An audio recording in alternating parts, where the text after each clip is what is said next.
Well, the Nasdaq says the online real estate company Zillow will begin trading shortly after 10 Eastern after it raised $69 million in its IPO. Joining us to talk more about the trend in small.com IPOs is Canaan Partners General Partner Maha Ibrahim. Also with me from our markets desk is Dom Chu. Maha, thanks so much for being with us. First of all, what is the initial reaction to Zillow.com's IPO in your view? It's such a strange IPO in that over the last several quarters, we've seen IPOs from venture-backed startups like LinkedIn, Pandora, HomeAway, and hopefully over the next several quarters, companies like Zynga and Groupon will go out. All of those companies have a couple of things in common, which Zillow does not. They are by far category leaders, by far and away category leaders, and they all have well north of $100 million in revenue. Right. Zillow has neither of those attributes, and as such, while there seems to be strong investor appetite for the Zillow IPO, it certainly doesn't fit what we in the venture world would consider a traditional IPO. Well, when you say but we're very hopeful. So when you say you're hopeful, when you say it doesn't fit in the traditional venture world, do you say that this is not going to be a winner longer term?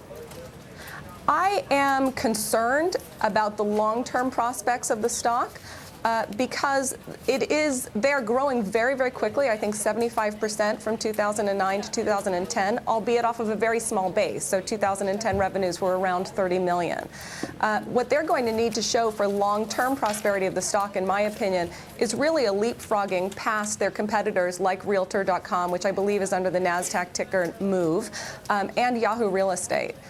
Well, the company just signed a deal with Yahoo Real Estate. Okay, well, Maha, one of the other concerns out there is with these smaller companies, there's just not a lot of analyst coverage out there, right? When you're talking about a company that's under, say, $500 million, you don't get a lot of buzz around it. But is that going to be an issue for this particular company down the line? I think it will be an issue for Zillow down the line, and I also think it's going to be an issue for the companies that come after Zillow that are in that range of revenue and market cap.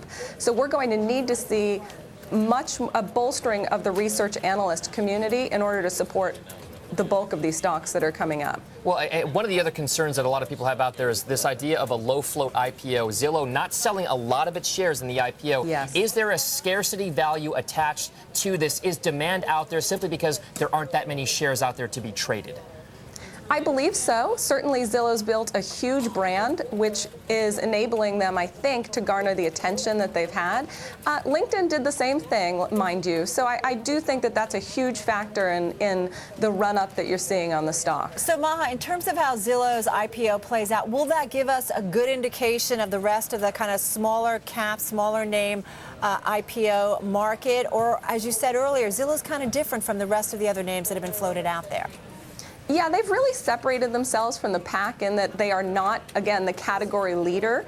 And I think that the ones that you will see coming up will have that differentiation. They will have some sort of monopolistic behavior around their own respective industries, which will allow investors to get comfortable with the growth prospects of these companies and the profitability down the line. Well, is there a concern, Maha, that all these IPOs out there are signs of things to come? Or is there a concern now that all these companies are rushing to market? Is this a sign of a decline in the future, or are you still optimistic about what's happening with VC? I'm very optimistic about what's happening. There are a number of venture firms, including ours, that have a number of companies in the portfolio that are growing very, very quickly, more than $100 million in revenue, and I think that that's while not common, there are enough of these to support a really rich IPO market for, in my opinion, the next several years. Going to leave it on that note. Maha, thank you so much for joining us. Maha Ibrahim joining us to talk about Zillow and really the small cap market in terms of IPOs. Also, our thanks to Dom.